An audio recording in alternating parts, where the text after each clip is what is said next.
Dun, dun, dun, dun, dun. Doom, doom, doom, doom, doom, doom.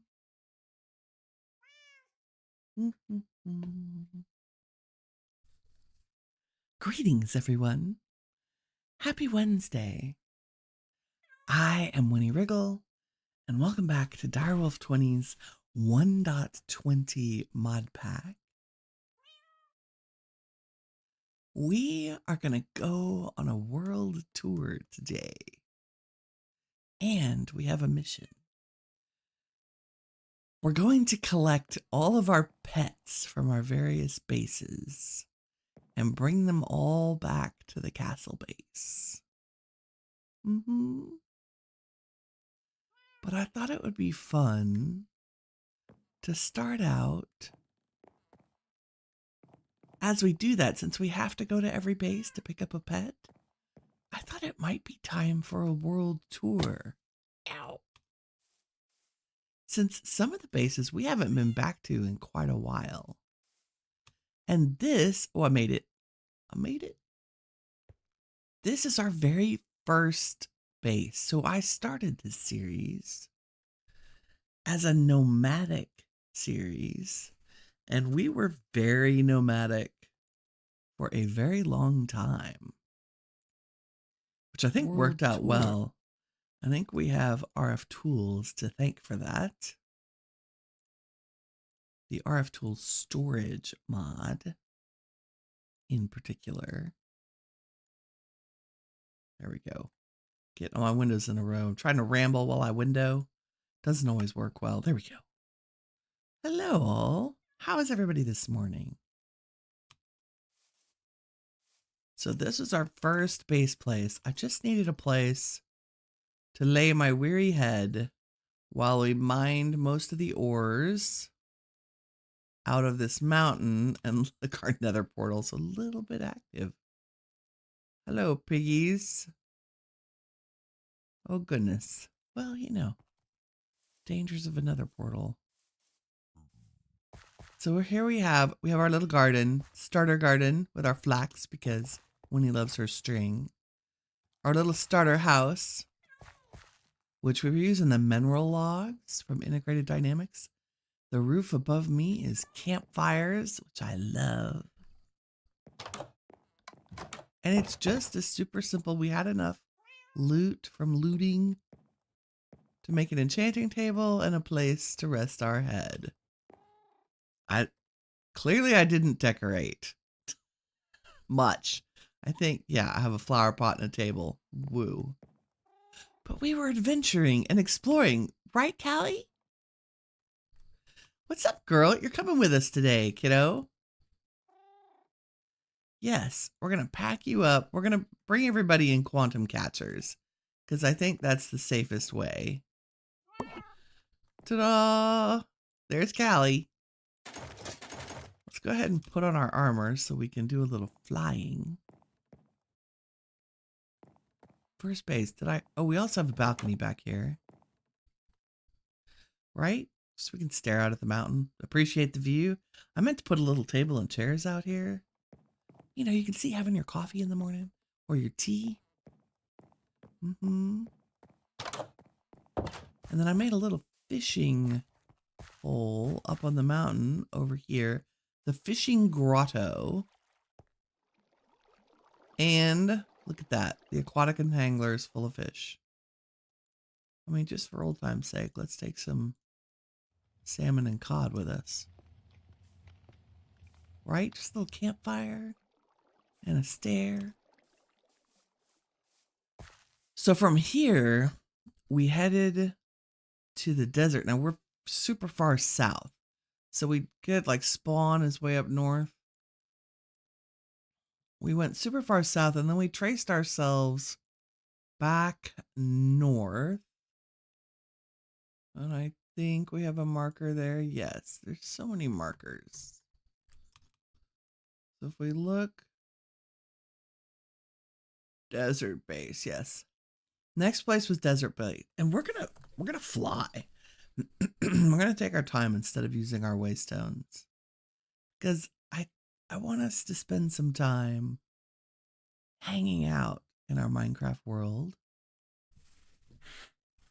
as we walk through it once again. Walk through it, fly through it. You know, the privilege of flight in late game. It's so fun. Take a look at this craziness. This is so cool. It's basically a series of spawners and like a giant dungeon, which is really awesome. And of course, Winnie has forgotten to silence her phone. Can we just peek in? The bar looks empty. The zombies and spiders are walking up the stairs. Hello, gentlemen. Lovely to see you. Builds are kind of cool. Look, a reading room. Another reading room. A dark and scary place. Don't know what's in there. But it's cool. I do love the bright colors. Gives me good ideas. I think it's all combinations of concrete, powder, and concrete and terracotta, and then wool plus blocks. I think if you were looking for good color palette mixtures, this is a great example. Like that combo of blue. It's done really well. The bridge to nowhere. There are a couple of those. But off we go into the wild blue yonder. Am I going the right way? I don't even know. Yes, there we go. Across the Deadlands. I thought on our journey, I would just ramble about a variety of different things. First one is how to know when to end a series. That can be quite complicated for some folks. It's complicated for me. I am not a completionist, in case that was unclear. There's some things that I'm like, oh yes, I want to do that to the full extent of the mod or whatever. But I'm kind of more of a get of a flavor of a pack kind of girl. But there are people who like to go through the quest book and do every single quest and check off the box. And I think if that's your jam, that's awesome. But for those of us who are not focused on the to-do list of things, it can be kind of a tough decision to say, well, when do I stop playing? Do I stop playing? If you're like me, when you're not making a YouTube video about a pack, I tend to play until I find myself feeling like logging in is more of a job than a pleasure. Or I log in and find myself pacing instead of doing anything. Tell me y'all done that. Where you log into your latest mod pack and you have all this great stuff and you have crazy amounts of resources and you literally spend an hour pacing back and forth around your base, like doing little piddly stuff like, oh, I'm going to harvest that wheat. Oh, I'm going to move that box of stuff over here. Oh, and I've been meaning to change that one block out for another. And you realize you've spent an hour and you haven't actually done anything at all. Surely I'm not alone. I know I'm not alone in that. Gotta not lose the desert base here. Can I get a... Yeah. We're going to try to do this in order. We'll see if I make it.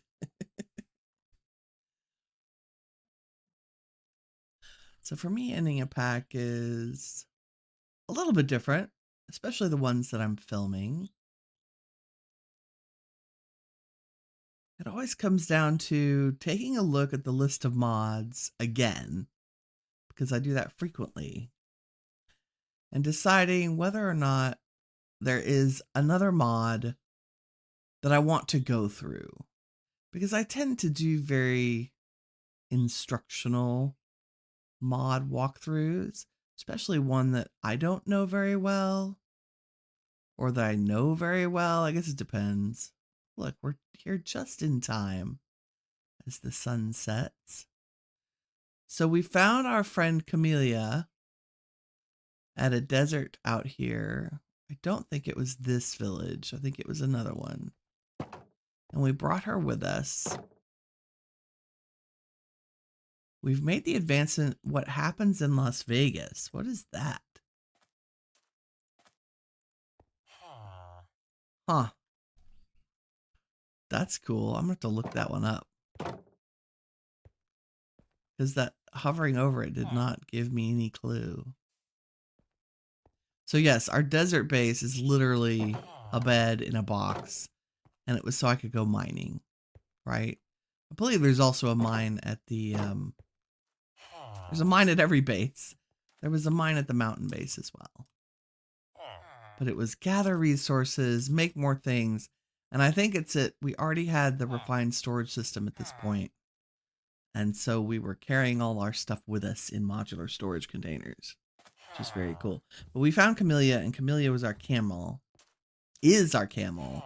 And she helped us journey across the world. And I think the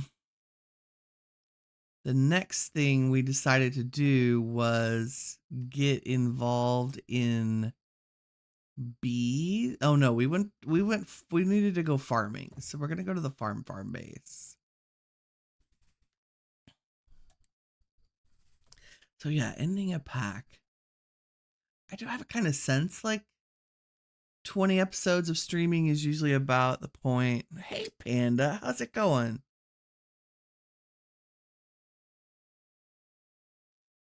I do have chat on my main screen.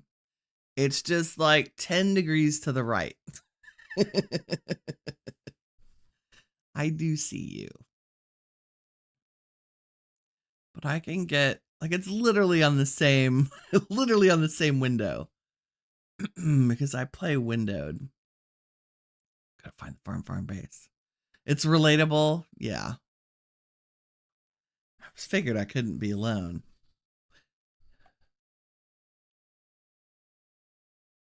But I love Minecraft. I was thinking today about all the different reasons I love it. And I think there are a couple of big ones. One of them is that it literally has no rules. Like I'm not limited to any kind of progression. You can progress, like there's the chop down trees to going mining, to going to get diamonds, to killing the dragons so you can get more cool things and stuff. But none of that is required. You don't have to do any of that, right? Like you could just chill around on a beach in your wooden house with your dirt and fish up some trout and just hang out in Minecraft and build. Now, without better tools, it'll take you longer. And in modded, there's certainly a level of progression that I'm interested in. Look at this. Okay, we've been avoiding these guys all episode, and I'm about done. Ow, come here. All episode. I'm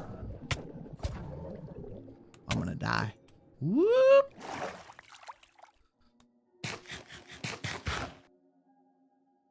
Okay, we're going back in. Sir? There's one. Now we have Trident Man to deal with. I don't know which is worse, the brutes or the Trident guys. Like, the deeplings are pretty bad. Goodness gracious. We get anything fun? No, you didn't even drop anything good. So rude. Have I seen the new Minecraft movie trailer? I have not. I have seen some hysterical thumbnails. I haven't even watched a reaction video to it because I didn't want to spoil myself for the trailer. Wow, oops. I guess I don't have underwater breathing. Haha. Got a treasure map and some ink. And a meh kind of gem. How far away is it? Not far. Go west and south. Maybe not that south. Oh no, I gotta go east. I'm the dot.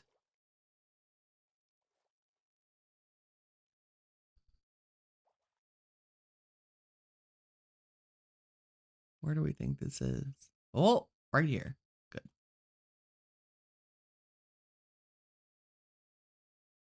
Whee, as our little icon flies across the map. There's nothing better than that. And we're almost there.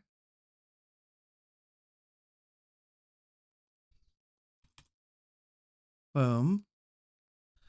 Now we're gonna look. There we go. So if you in the second set of numbers on the left, there's the XYZ, and then underneath it says block. And it's got a bunch of numbers, 6 times 7, 6, 3. Go to the brackets, and if you make the first number in brackets 9 and the second and the last number in brackets 9, see how it says 9, 15, 8, 9, 15, 9. So 9 and 9. The treasure is always under that block. Right, spoilers for how to always find treasure. Did I just break everybody's brain? No, surely y'all know that trick. The 9-9. The 9-9. Minecraft is the GOAT. It has endless possibilities. I really should watch it. It's only a teaser. It might have some changes to it. Yeah, surely it can't be, it's gotta be good, right? It's Minecraft. There's B. I missed the farm base. There we go. Nope, that's desert. That's the high base.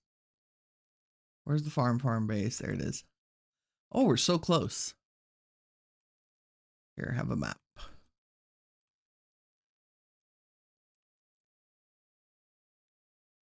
Endless possibilities. I was thinking about this. That here it is. I was thinking about the fact that part of the reason I love Minecraft so much, and you have that moment when you start a new world, right? And you just like that anticipation. I think one of the things that makes Minecraft so amazing is every time you play it, you have a chance to start a new story. Right? And I'm not really talking about role play, really, or even, world building with the intent of making up lore about whatever you're building. Those things are wonderful. I love it. I love folks who focus on that. I'm casting my mind back. I'm thinking about Wells Knight's Kingdom series.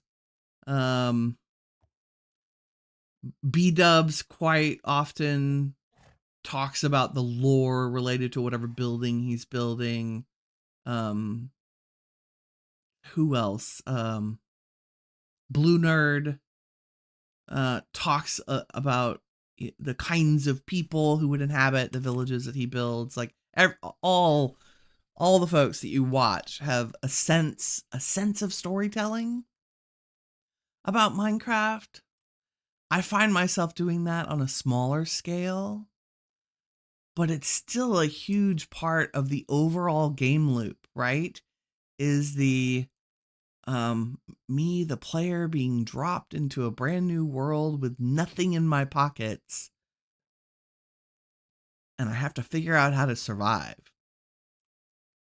right? And build and create and do. And It's amazing. It's part of the reason I started this series as a nomadic series. I thought, wouldn't it be fun to have a bunch of little bases everywhere instead of doing, my typical build a giant mega base? And I have really appreciated the way playing this way in a mod pack. Like, this has been super fun. Like, am I ready to go play the next one with a single base location? Yeah, probably. But this has been really cool. So this is our farm base.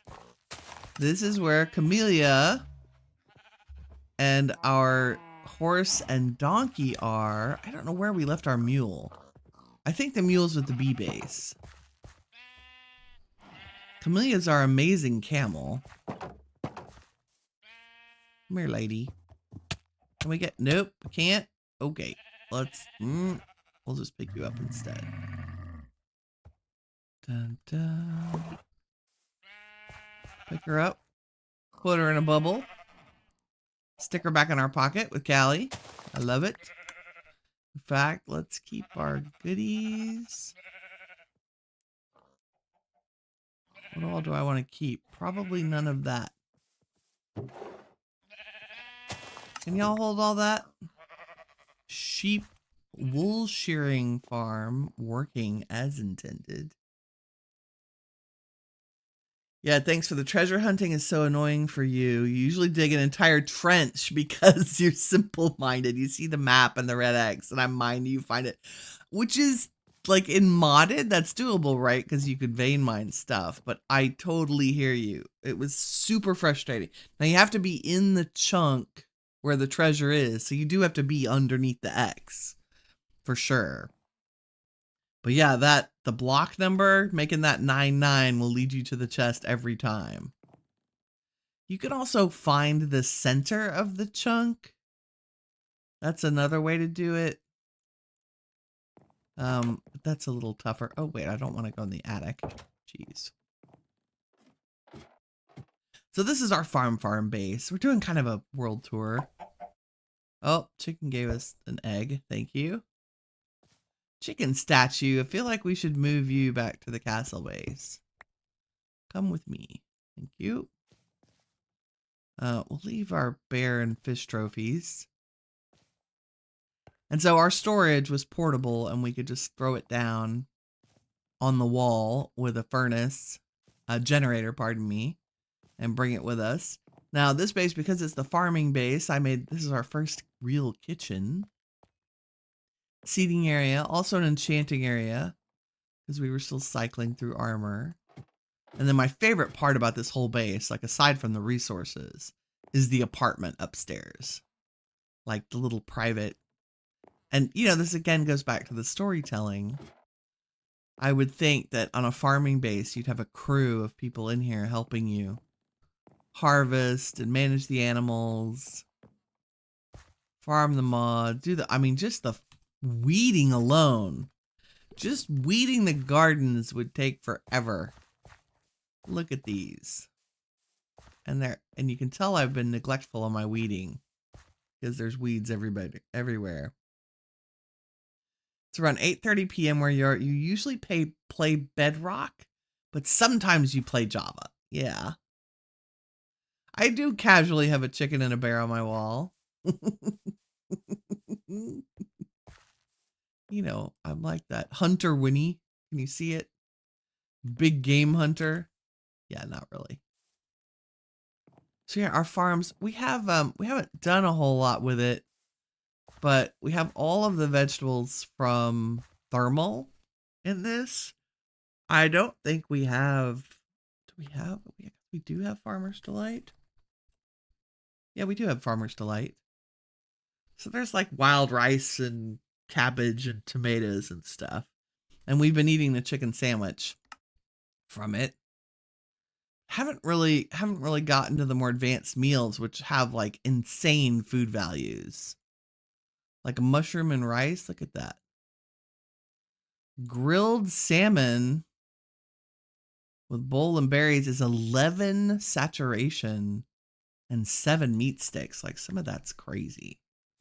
And then one of the mods that we just did nothing with other than grow the items is Growth Craft. Although we do have our vineyard and our hops.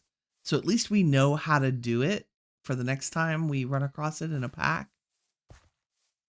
And there's a whole like brewing and winemaking and all kinds of stuff. I love the way the hops grow.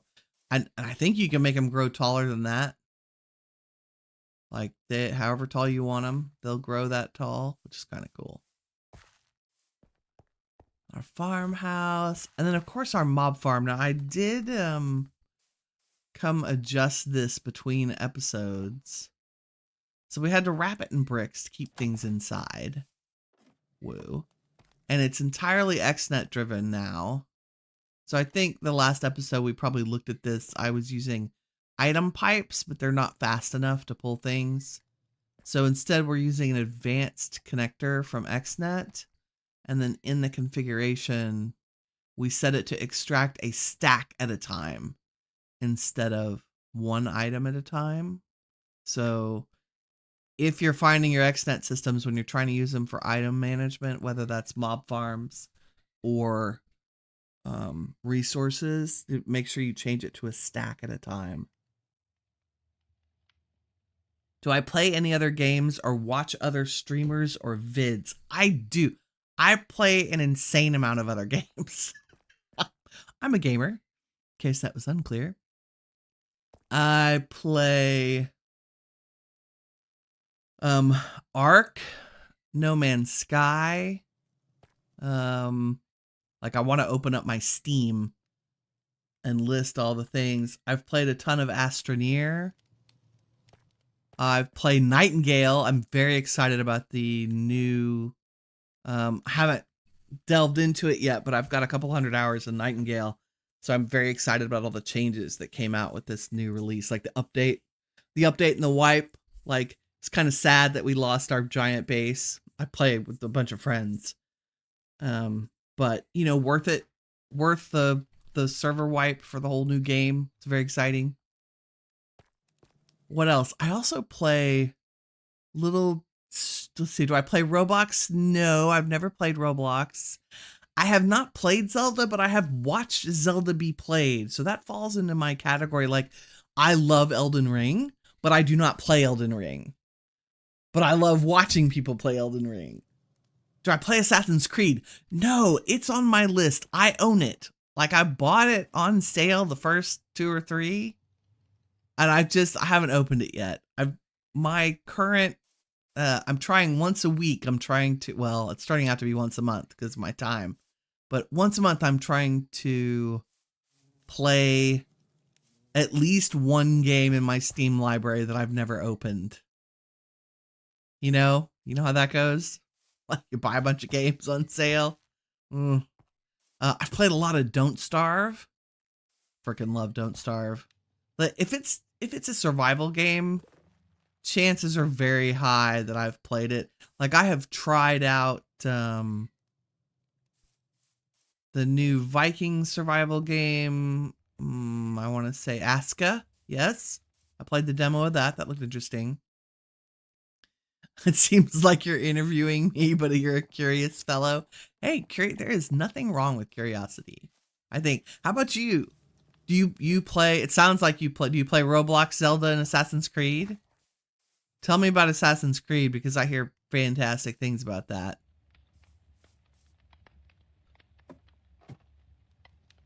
So yeah, I have expanded our drawers because I added beheading to the mob farm, and it's run all on XNet. I have an overflow drawer, but since I'm not really interested in anything we're getting, the overflow goes right into a trash can. We're good. Like we've got like almost 3,000 underpearls, bunch of bottles, more arcane essence than we can shake a stick at. I should have come here and done redstone. We got almost 1,000 redstone. Like it's a good little mob farm. Someday I'll play with Dimlets and the RF Tools dimensional. Like you can create worlds, create dimensions using RF Tools. It's just a little tricky. A little tricky. But yeah, really simple setup with XNet.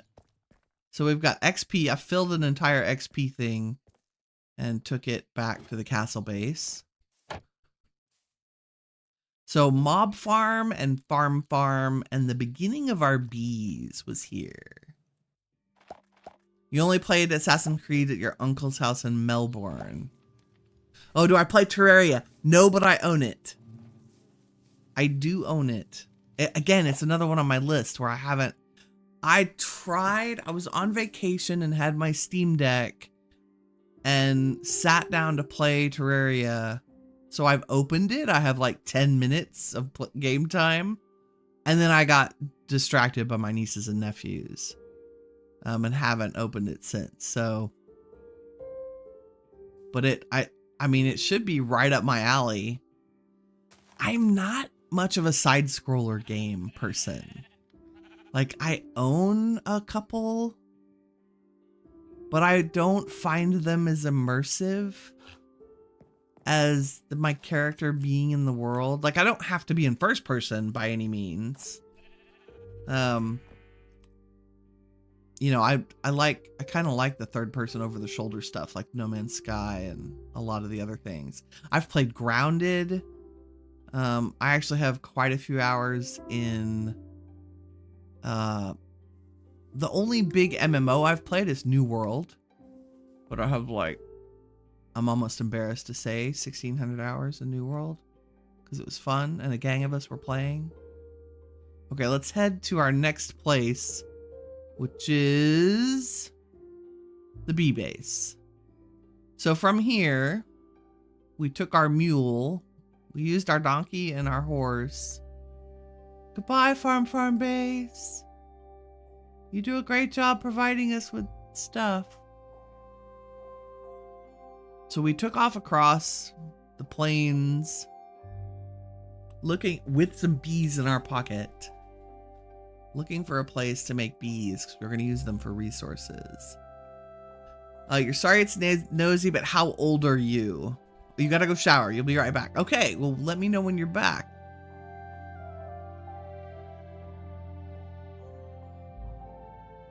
I'm very old, for those of you who are still hanging out. Very old. Here's how old I am. My first gaming console was Atari. For real. My dad bought me one when they first came out. I think I used one, you know, like a year later. And he bought it for Christmas, brought it home on Christmas Eve. I actually don't know how old I was. I want to say like 8 or 9. Maybe. Something like that. But yeah, for real, Atari was my first game console. And was the only gaming in our house for a number of years. I think until I was in my early teens. And then my dad bought a computer for the house. And we played, like before we had a typewriter that would like store memory. You could store like 3 pages of typing in it. It was very fancy at the time.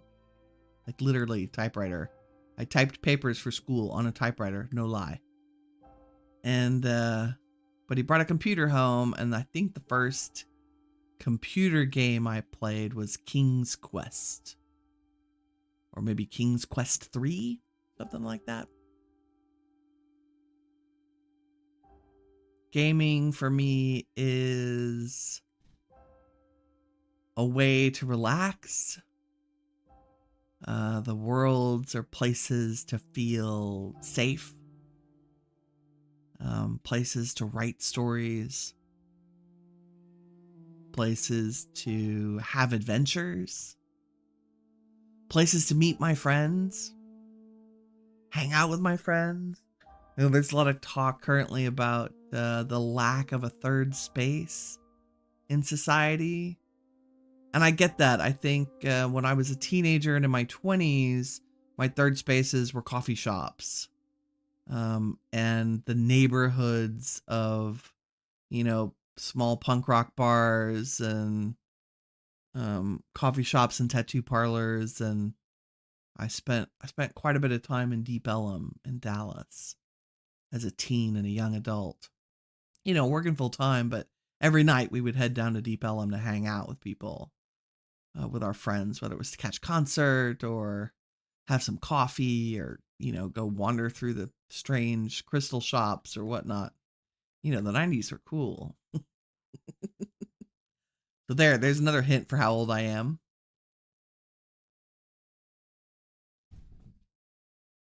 Very old. But those third spaces, like that's really important. Like the place to connect to people your own age or older or younger. A lot of my mentors, my good friends, were adults, you know, 10, 15, 20 years older than I was. And I think that's an important friendship gap to have. You need to be friends with older people. That's really important. I think like I had teachers who were mentors. You know, my parents both worked full time. My dad worked. He was gone for weeks at a time for his job. My mom worked 2 jobs. Oh, jukebox.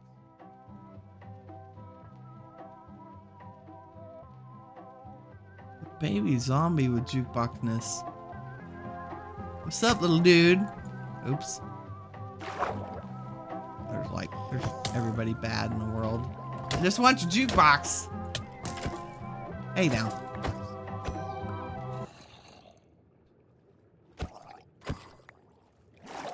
Did we get it? We did. It's beautiful. Okay. But yeah, third space. So for me, gaming now is my third space. Right? In the evenings, if I'm not working on a video or a project, I hop online into a friend's Discord. I go in the right place? Yes. And we hang out with a bunch of people, you know, as many as 12 or 15 at a time. And as few as 2 and 3, depending on the time of day. Like everybody's from all over the globe. People from Australia, the UK, Canada, North America, Denmark, like you name it, we got folks from all walks of life, from all over the world. And the thing that we have in common is gaming. That doesn't mean we only talk about gaming. You know, we talk about life and the universe and our jobs and our families and all of that. But gaming is absolutely my third space. And I have a completely separate group of friends in another Discord, like in my own Discord, private family Discord, not a public one. And many of them I met playing Minecraft. I want to say over 10 years ago now. Something like that.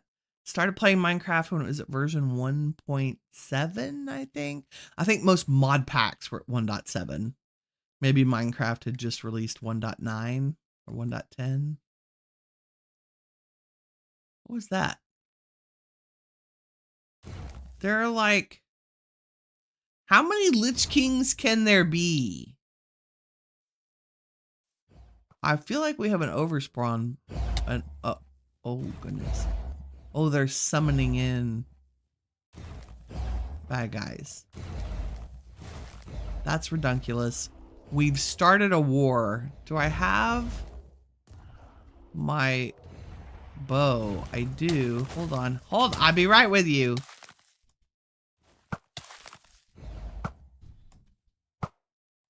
That's the insanity. I have never seen this many Lich King things. The Apotheosis mod.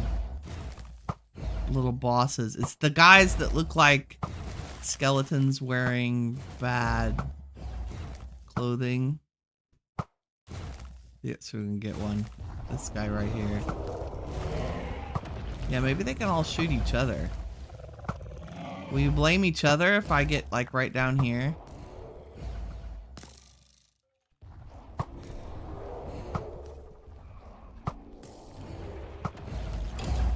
I'm like, I don't even know.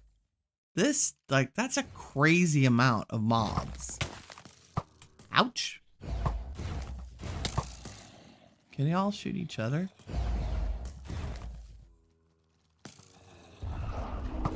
See these guys. They're the problem children.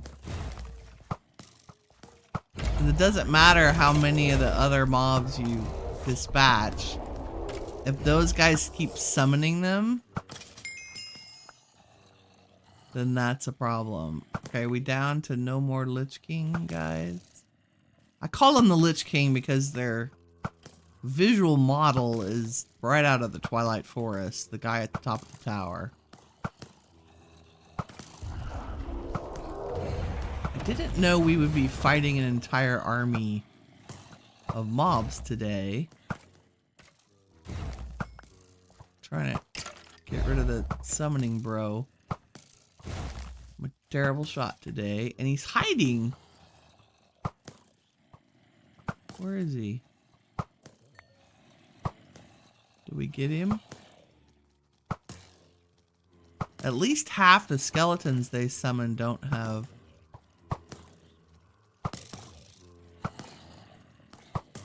And thank goodness we have infinity on our bow.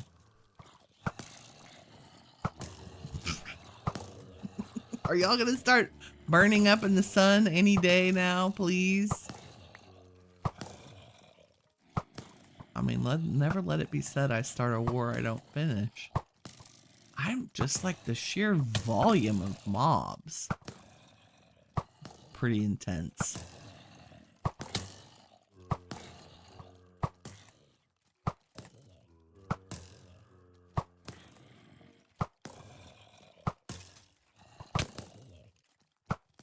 I guess they have armor on, so they're not burning.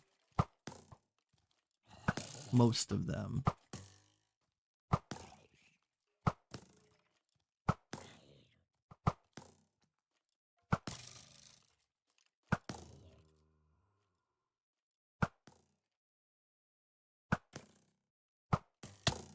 Ouch.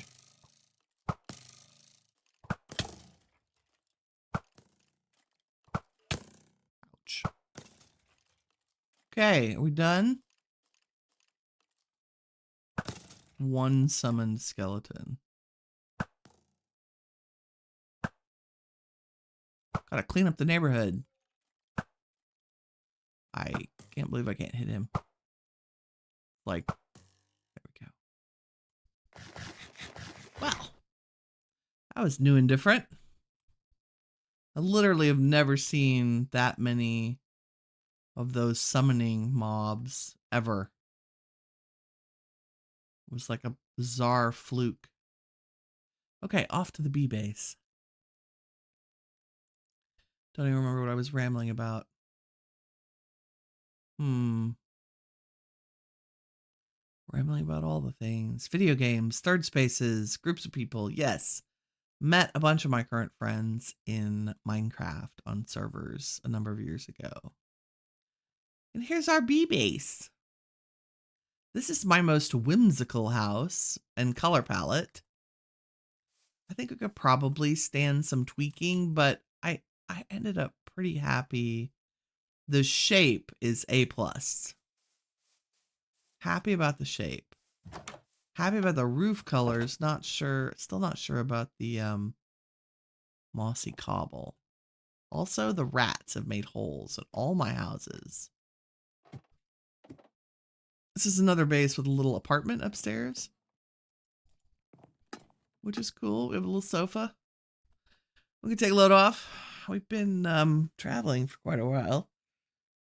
Base number 3, bees as resources. This was, the plan was to make oily bees. There's also clearly another mine shaft because I go mining everywhere. So we have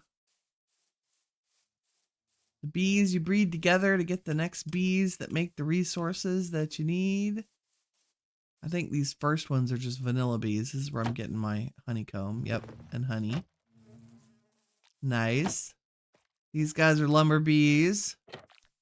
Working on some oak logs. But see, I'm not here to AFK for them to make resources. Oh, oily comb bees are being busy. So you give them a little bucket of oil. And when they come out, they will make, and we can take the oily comb and process it through a, not a sieve, Winnie. Ooh, they're making dirt too. What is it called? So an oily bee produces oily comb. You put it through a centrifuge. That's it. And you can get crude oil. And they have powered centrifuge, heated centrifuges. Which is pretty cool. Pretty cool. What other bees do we have? No bees in there. That was an empty house waiting for the next bees. Okay, and here is our mule. Jimmy. What's up, buddy?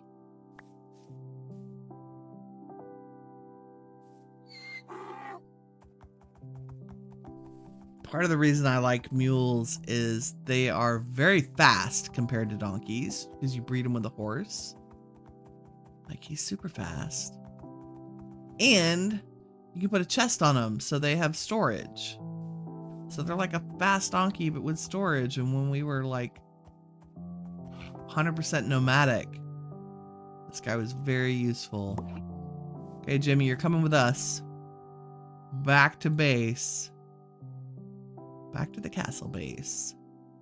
What do we pick up? A dragon's breath, an acid spit. Bringing our chicken with us. Let's do a little bit. I don't really. Oh no, I need that. So we have infinity. We'll save those. Nope, negative gravity. No, thank you. Backpack was pretty cool. Okay. But yeah, we settled down here in a magic forest. Making our bee farm, which I never decorated, but, you know, ideally we would have had, 20 or 30 little houses all the way down across this island. And then use some kind of maybe XNet system to automatically pull the combs from the beehives and process them. This was all beach. We used the replacement gadget. This guy exchange gadget to replace all the sand with dirt, which is pretty nice. Okay, and then the next place we went, I think, is the tree power base. We set off, I think just in a boat. Headed out across the prairies, under the bridges. I don't know that we had a particular destination in mind. I was looking for a place to generate power. Because I thought that was the next logical step. We'd been nomadic for a long time, and we needed to get into things that required power. So we took off across the waters in our boats. And that brings me back to the whole Minecraft storytelling. Storytelling is not necessarily a once upon a time kind of thing. Storytelling is also the things you tell yourself in little tidbits and single lines about why you're doing something or where you're going, right? All stories, if you talk about Joseph Campbell's The Hero's Journey, there is a call to action. The hero has something they need to do, a goal, and so they venture forth. and they run into challenges, right? And in a survival game, it's nothing but challenges. And those challenges change them in a fundamental way.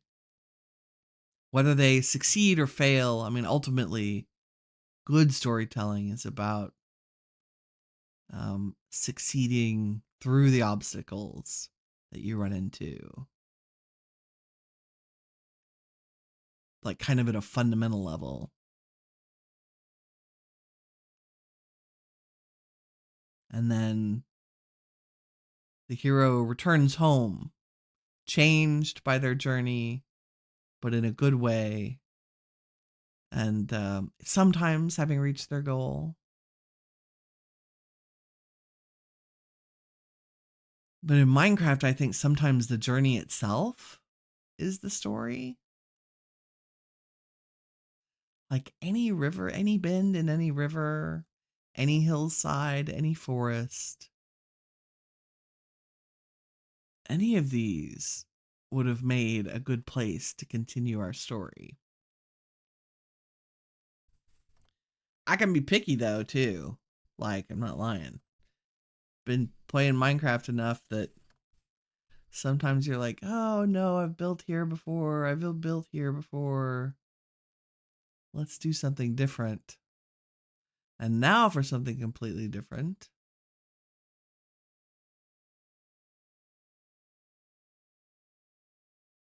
I do like some of the structure variants for the different farms. Mob farms, sorry. Dungeons we've come across. Ooh. Have we seen this? I feel like we haven't seen this. Like is that our tree base? That's tree power base. Feel like we have missed this insanity. Wow. The guy that's a lord. Hey guy, how's it going? Or should we call you Lord? I feel like we should call you Lord. What mod pack we were playing? We are playing a Direwolf20's 1.20 pack. Been playing it for, I want to say, a couple months now. We're headed over to another one of our bases, and I realized I had never seen this particular village formation. Whoa.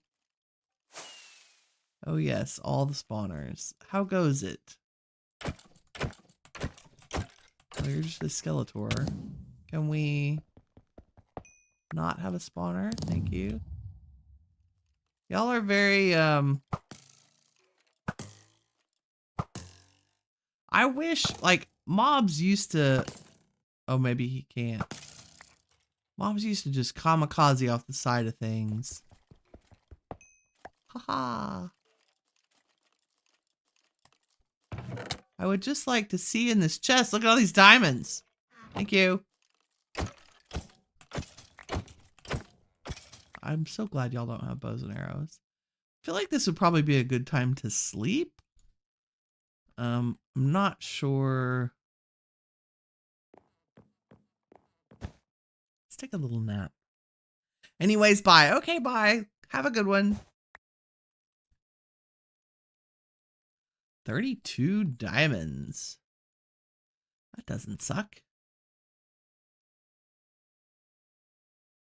Can we find more? I'm guessing, yes, see there's stairways down into the depths of this. Do I have torches? No. I do not. Don't even have night vision. Well, maybe we can find something we can make torches out of. Oh, what are you? A gearling. I mean, I would call you a baby zombie, but sure. Oh, and light levels don't matter, apparently.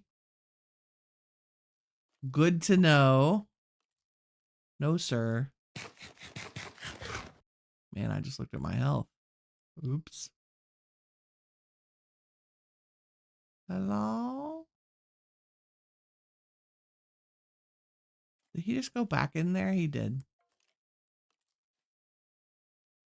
Yeah, they just spawn. Ah! Hi. Oh, wither skeleton. That's a nice early way to get wither skeleton stuff. Okay, I've got one piece of coal. Surely there's some logs I can steal here. Like that.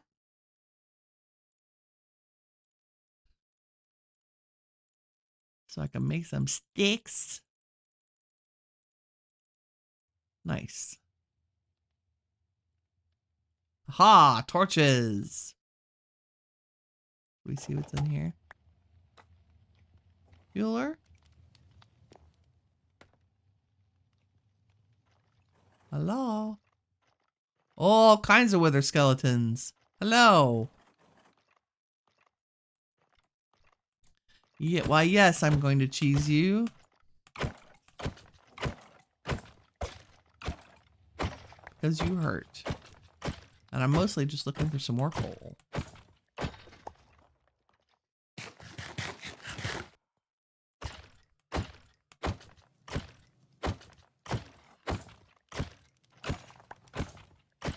Feel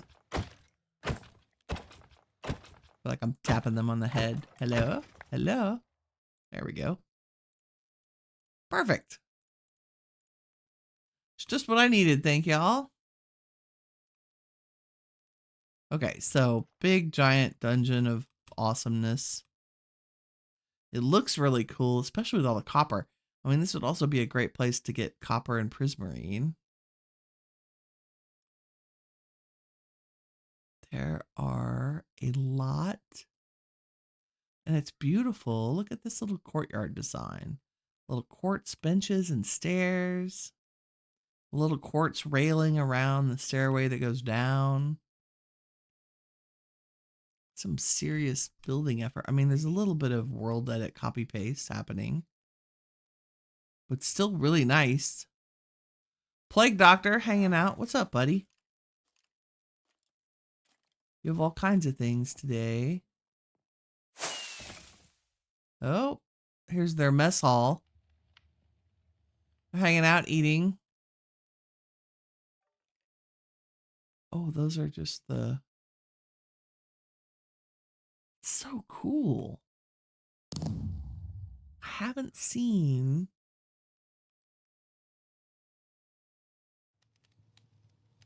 Creepers, more skeletons. Kind of enormous.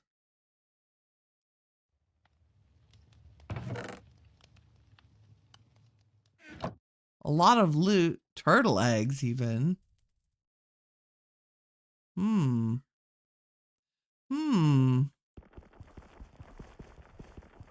Good mushroom lights. I know I'm calling them the wrong thing. What are they called? Shroom lights, yes. Good, good. Oh, wow.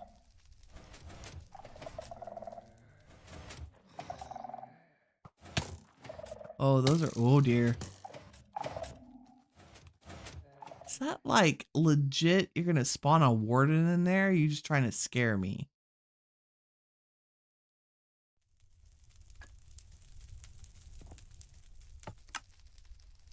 Haha! Okay, I did not know you could light a candle with a flint and steel in a dispenser. Learn something new every day. Ow, that looks painful. Okay, where are we going? Tree power base. I got distracted. Let's see if we can find it. The yellow dot. Nope. Bee base, castle base, tree power base. There we go. Onward. What did I get? Oh, I got one of their heads. That's nice. Oh, Koala. Good morning. How goes it? How are you doing today, lady? We're on a world tour today. Headed towards almost our second to last base. Just doing a tour, picking up all of our animals, our pets that we got from each of our bases. I think I definitely was on foot for most of this. I believe Pancake's our dog is at the Tree Power base. Ooh, what's this? See, there are a lot of things that I missed. Oh, it's little underwater structures. Cool, cool. The frozen tundra. I need to do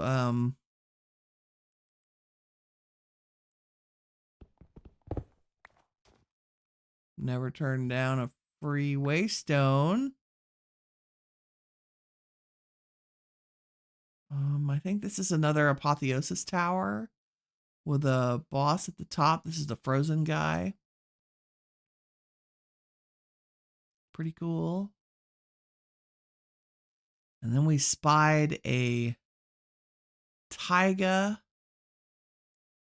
and a giant taiga, but also I think in Biomes of Plenty it's called old growth pine taiga. Yes, here we go. And here is our A-frame. Our A-frame house in the woods. Kind of camouflaged and built into the side of the mountain.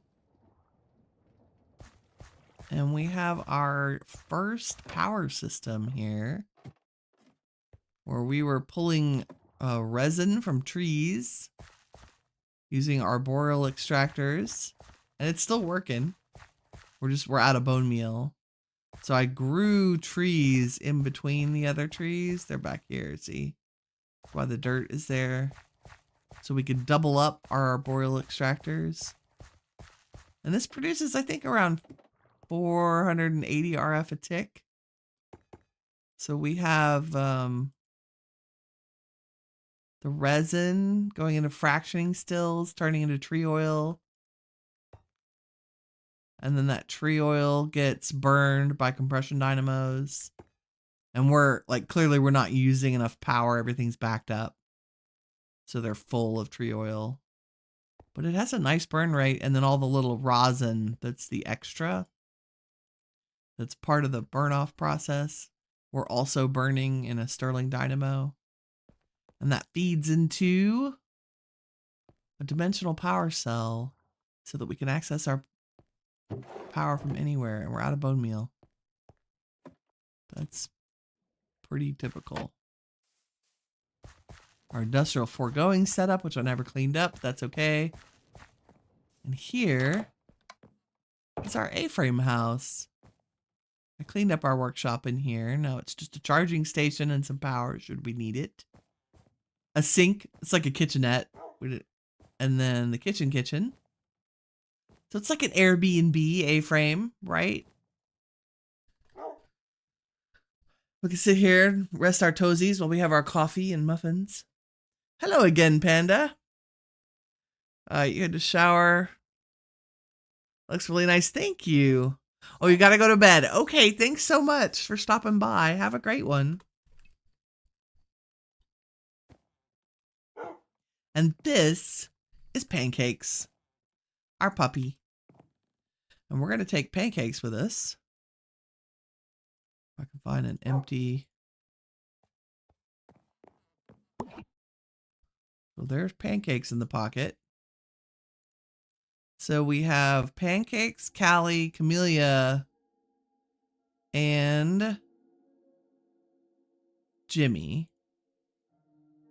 So I have one extra quantum catcher. I don't think we have any more pets. I think that's everybody. Oh, and the sun's going down. It's perfect timing. So like we sit in our cabin in the woods, look out at the woods and the sunset along the river, take a little nap in our bunk beds. World tour. So we did a lot of power stuff here. I think we also made a mining. Oh no, this is where our wither killer is. Yes. So I would have made this at the farm base, but all of our power and stuff was here. So this is a set of RF Tools shields. There's one shield set for the top. It is solid to hostile mobs, but not the player. And then the floor is solid to everybody. You can stand on it. So you build your wither in there. And then it should do damage to it. I couldn't get it to do it for some reason. Like I guess you should only be able to use solid and damage. I think because I have more than one option, it was confused. But because I can move through this, it was very easy to dispatch the wither through it. That's how we got our nether stars. Make our fancy flight armor. We're rocking some aether steel armor, which requires nether stars. If I'm not mistaken. Well, we needed netherite chest plates and aether steel ingots. There was a lot of netherite. There was a lot of mining in the nether. Thank goodness for the mining gadget. But yeah, this is still powered. Still able to dispatch a wither in there if we need it. Just made it under the house because I could. Haha. I don't. So this might be the only base that doesn't have a mine shaft. I think I was going back to the B base to go mining if we needed it. I did a little prismarine production here with a tiny bit of create. There is the create mod in here. And resin bees, which we got a couple of. But I think it's time to move on to the castle base. So we were looking for somewhere to make a larger base. Goodbye, little A-frame house in the woods. We're looking for somewhere to make a larger base because it was time to upgrade our storage. We had been rocking the RF Tools modular storage for a while, and that was great. I'm gonna have some tea while we run through the air here. But it was getting crowded. Primarily all the building blocks and stuff that stacks easily that I would normally put in storage drawers or functional storage drawers. There was nowhere to put them. So I was like, oh, I think that's a great excuse to build a new base. Look at this land formation. This is the other thing about Minecraft. The other thing I liked about Minecraft, so we talked about the storytelling, right? Every time you log into a new world, every time you open the game is the potential for another story. But I want to talk about the magic of modded Minecraft for a minute.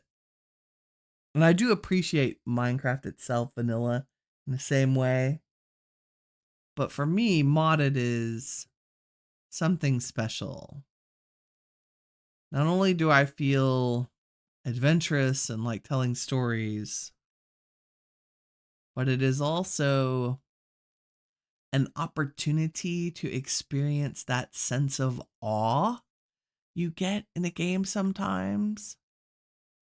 And in a couple of different ways. One, clearly the way modded changes biomes is phenomenal. Like, and the way it integrates with the vanilla biomes so beautifully.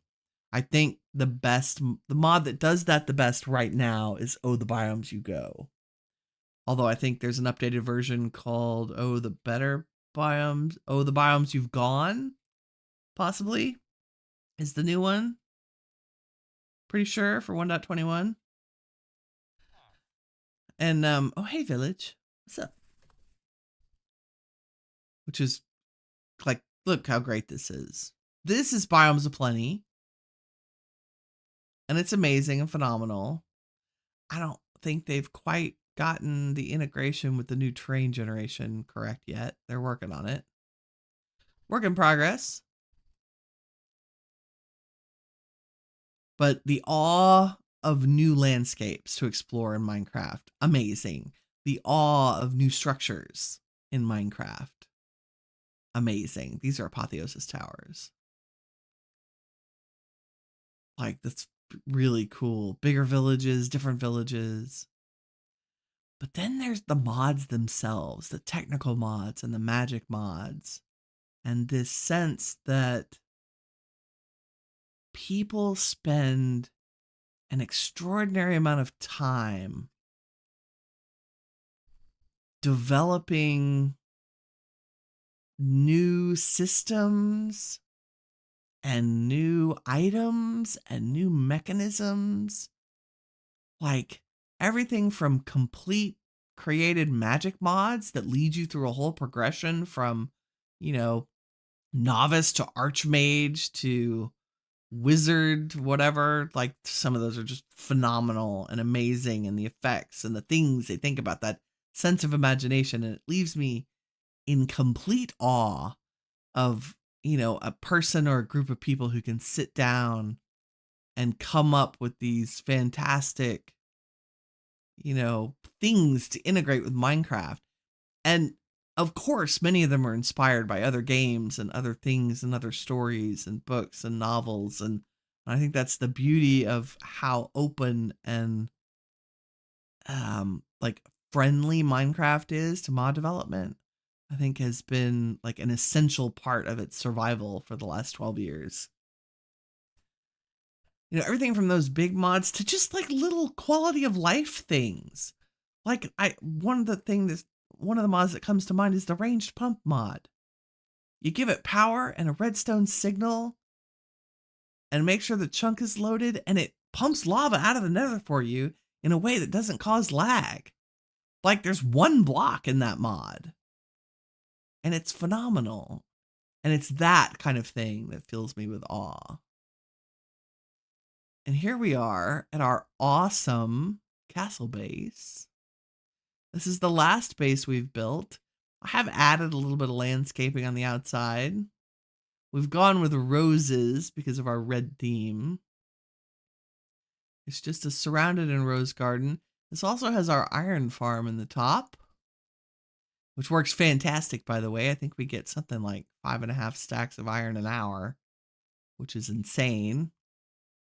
Super simple. I'll stop and get close up so you can copy it if you want. It's very easy. Zombie. Right underneath him is a wall.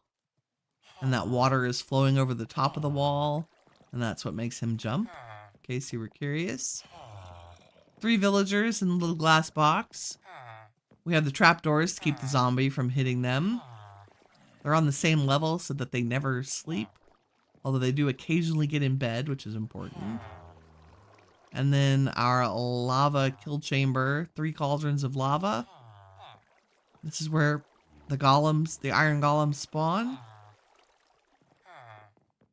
And then we have a drop system that goes down into a spider web. Right there in the corner. And that just falls straight down into a hopper, where we capture the poppies and the iron. Super easy. And I'm surprised they haven't summoned a golem yet. I wonder if they need to sleep. Do y'all need to sleep? Why for no golem? Hello? They should be spawning one about every 45 seconds.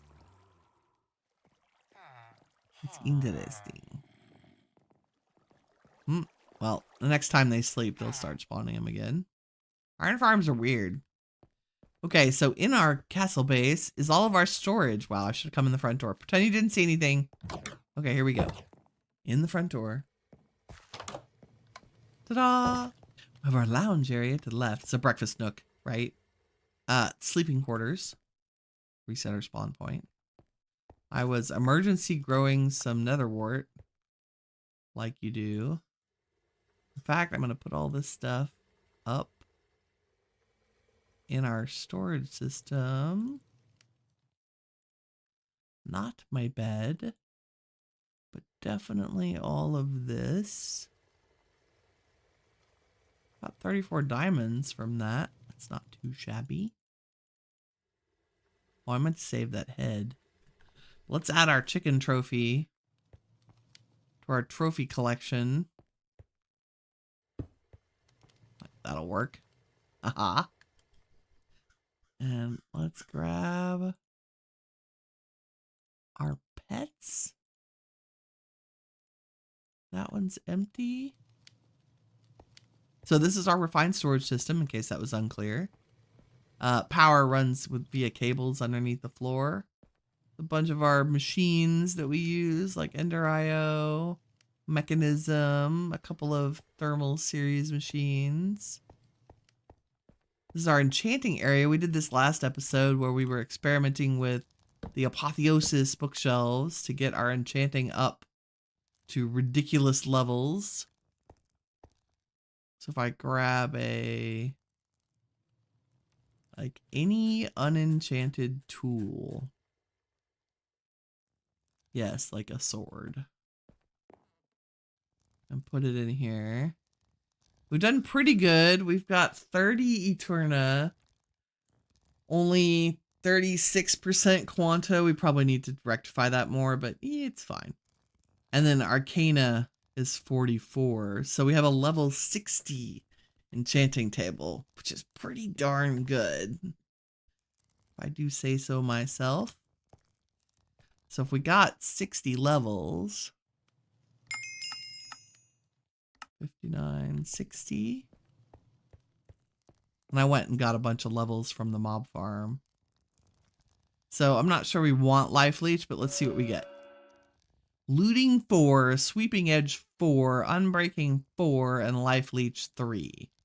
Like, that doesn't suck. So super mega enchanting table. It's very nice. And it just goes out into a little balcony. Another way out of the base. Let's sleep a little. I do have mega torches at every base, so we don't really have a mob problem.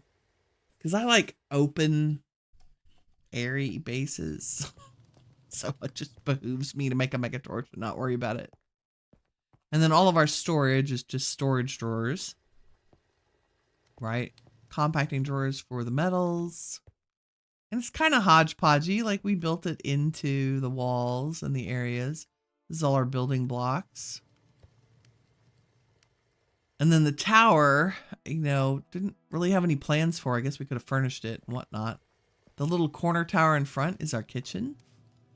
A little compact, has everything we need. We can make all kinds of fancy foods here. A full fridge, never a bad thing. Got some of the Farmer's Delight cooking items here. Hanging out. But mostly cooking for Blockhead's kitchen. Very fun. If we go upstairs, the creme de la creme of this base is actually the reactor. I mean, it's not terribly exciting, but it is a little 5x5. It's cooled by Inderium. And it produces something along the lines of, 1.39k forge energy per tick. So 1300 energy per tick, which is great. And it's balanced out at a pretty decent fuel rate. Not terrible at all. And it's nice and cool. That Inderium, and the Inderium and the diamonds are about the same. I would say if you're earlier game, just use diamonds. We went to the trouble of making the Inderium and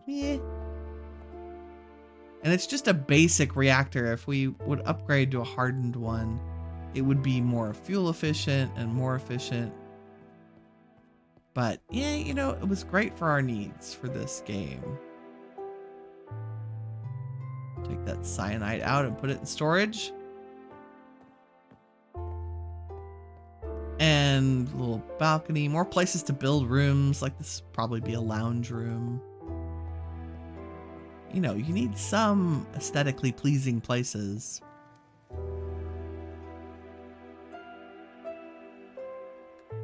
Okay, let's get out our... Let's see, I guess Callie would be in here. Hi, kitten. I'm gonna just park all of y'all for aesthetic reasons. There's Pancakes and Callie hanging out in the kitchen, begging for treats, you know, like they do. And then we'll put, I think we'll put Camellia and Jimmy out in the garden, where they can just relax. Let's see, there's plenty of room here.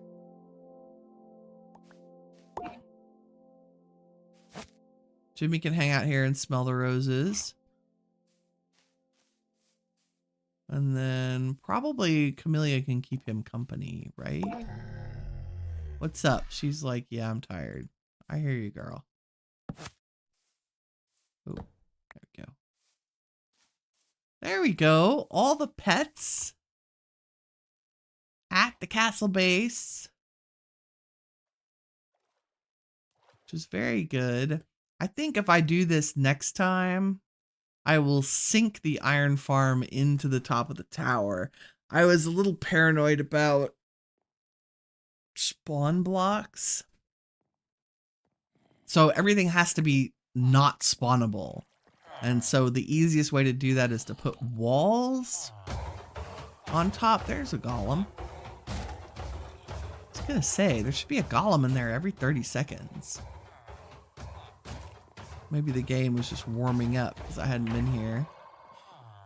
Oops, and I picked it up. That's what's happening, my magnet. Let me turn that off. I'll show you our...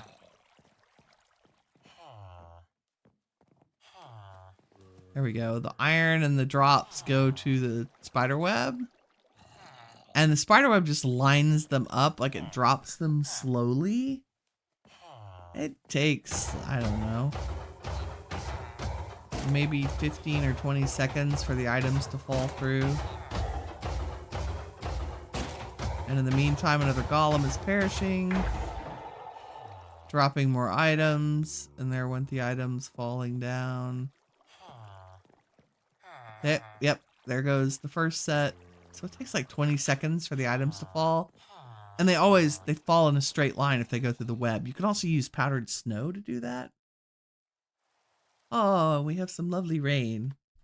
But yeah, next time I will, now that I know I can build an iron farm in the top of a tower, and it works, and I can keep things from spawning, I just worried about this surface level being too close. You need to be 10 blocks away from the center of the village. And the center of the village is the villager beds, technically. So it was like, even this was kind of pushing it. I think we're 14 blocks. I mean, you could be exact and whatever, but I didn't want to deal with golems spawning on top. So if I do this again, I'll make the tower taller.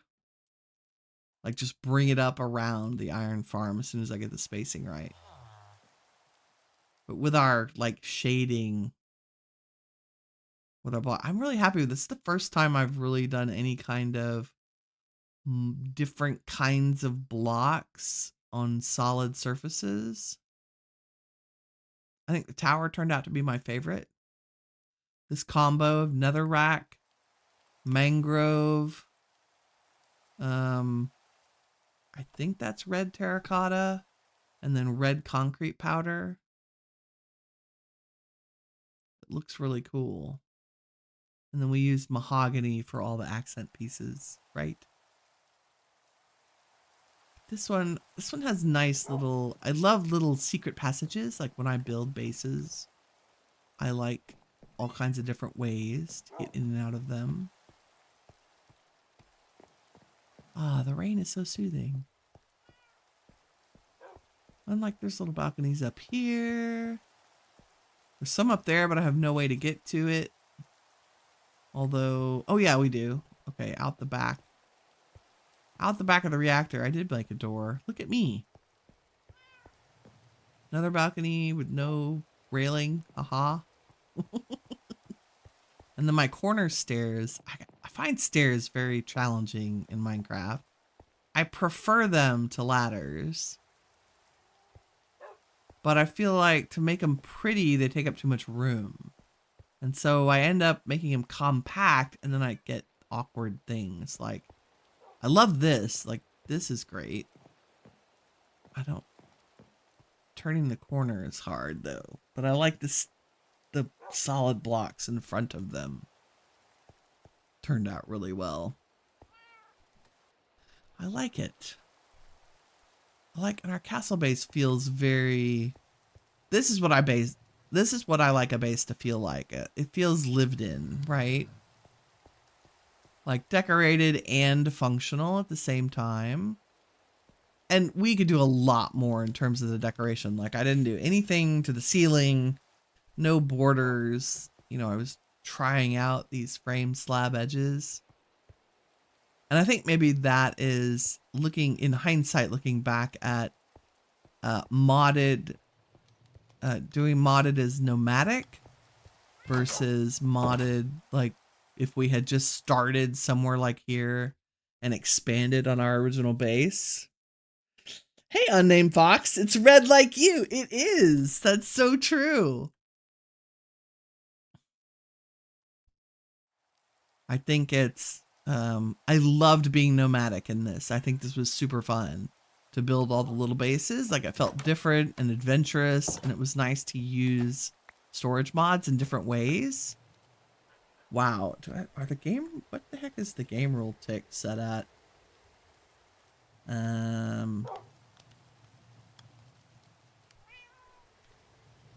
It should be at 3. I think I may have had it sped up to grow trees, possibly. Yep. Okay. I could explain a little lag recently. Haha. Hey, Pancakes. Hey, Callie. But yeah, I loved the nomadic. I loved running around the RF tool storage solution as a portable storage solution. Like, it worked great. Just a minimum amount of power. But I did miss having a big base to work on over time. And I think that's why I ended up doing the castle base at the end. Despite it being like, it's not that big. Like, it's kind of a good starter size. But it's fun. And so this, you know, every time I play Minecraft, and especially when I'm doing series, I like to take things that I learned into account, right? So this is a great starter base. It only took me 2 streams to build it. 2-hour streams. And this would have been good and sufficient for a whole playthrough. Like, we could have added other buildings or courtyards or whatever and done all the other things. And then the farms would have spread out from the main build. I think I am going to sleep, despite the awesome ambiance of the rain.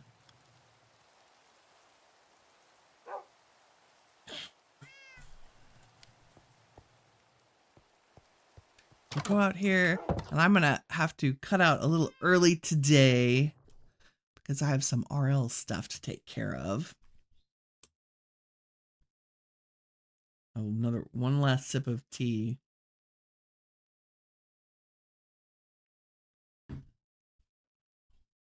So this is the Direwolf20's 1.20 mod pack that we've been playing through.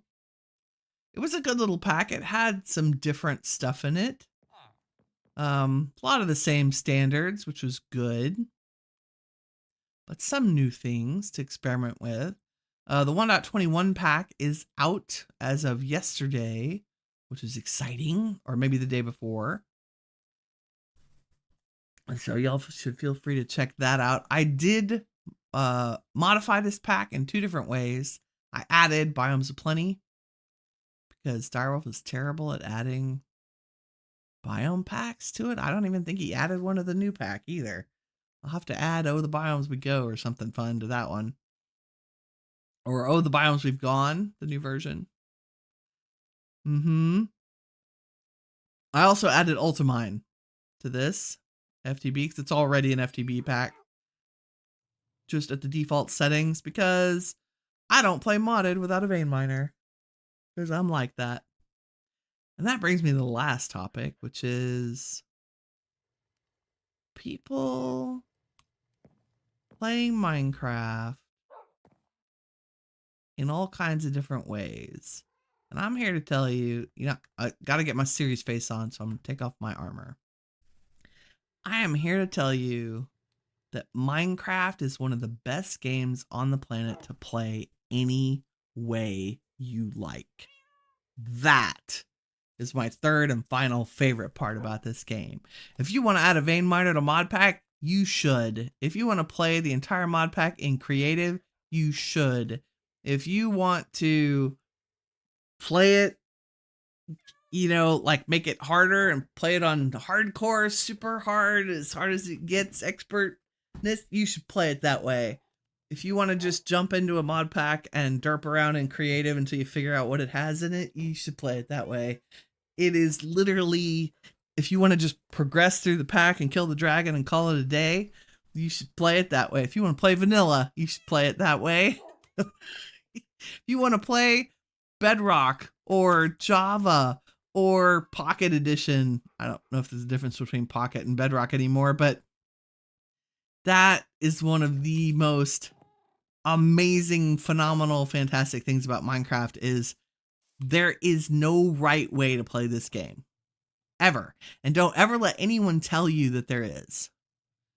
If it's not their jam, the way you're playing, they can go play it their way, somewhere else. Or maybe, calm down a minute and see what the advantages are of playing it the way you're playing it. And maybe if they play differently, you can say, oh, I understand why they do it differently. I just don't choose to do that.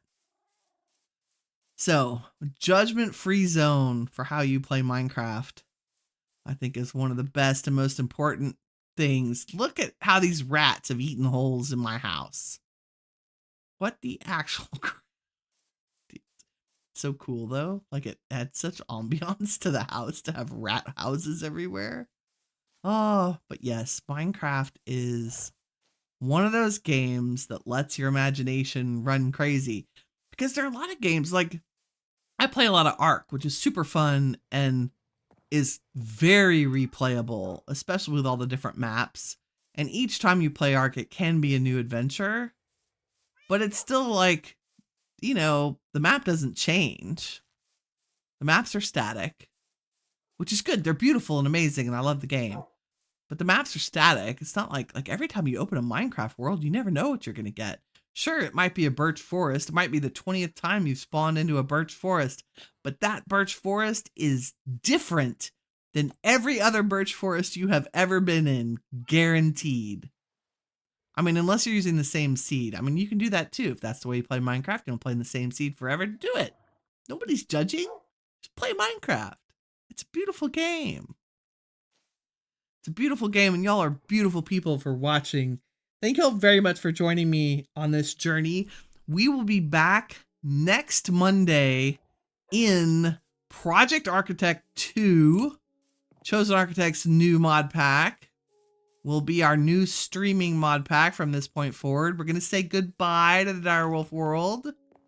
I'm going to put on my armor again so I can fly. We're going to say goodbye to our Direwolf20 world. It has been super fun to play this pack. I have very much enjoyed it. It was a wonderful little chill adventure for our Monday, Tuesday, Wednesday morning Minecraft adventures. Thanks to Direwolf and the FTB team for putting together yet another gem for playing in modded Minecraft. I will see everybody. We'll play some No Man's Sky on Friday at 8 a.m. And then we'll be back on Minecraft next Monday for some Project Architect 2, which I'm looking forward to. It's got EMC in it.